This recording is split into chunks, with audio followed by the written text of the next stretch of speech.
দেখুন, এগুলো অহরহ হচ্ছে, যেগুলো ক্যামেরাতে আসছে সেগুলো ধরা পড়ছে, যেগুলো ক্যামেরাতে আসছে না সাধারণ মানুষ সাফার করছে। কিন্তু যারা চিহ্নিত হচ্ছে তাদের বিরুদ্ধে প্রশাসনিক কি পদক্ষেপ, ডিপার্টমেন্টাল কি প্রসিডিং চালাচ্ছে তাদের বিরুদ্ধে, সেগুলো আমরা জানতে পারছি না বা জানানো হচ্ছে না। আমরা জানতে ইচ্ছা করছে, কারণ এই ধরনের পুলিশ প্রশাসন যদি পুলিশ সবাই নেব একটা অংশ যদি এই ধরনের অনৈতিক কাজের সাথে যুক্ত থাকে, মানুষ তাহলে আর কার প্রতি ভরসা রাখবে? আমাদের সমাজ যাতে সুষ্ঠুভাবে পরিচালিত হয় সেই জন্যই আমাদের ট্যাক্সের টাকা দিয়ে এই পুলিশিং সিস্টেমটাকে রাখা হয়েছে।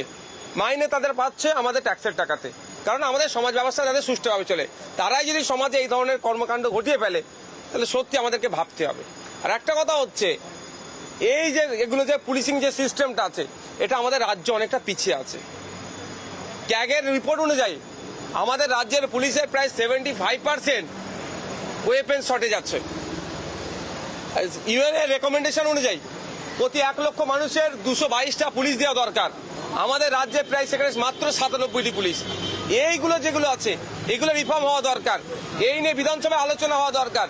কিন্তু আমার 5 বছর, আমার বিধানসভায় 4 বছর হলো, 4টে বাজেট সেশন হলো, কিন্তু দুর্ভাগ্যের বিষয় কোনো বাজেট সেশনই হোম অ্যান্ড হিল অ্যাফেয়ার্সের ওপরে আলোচনা হয়নি।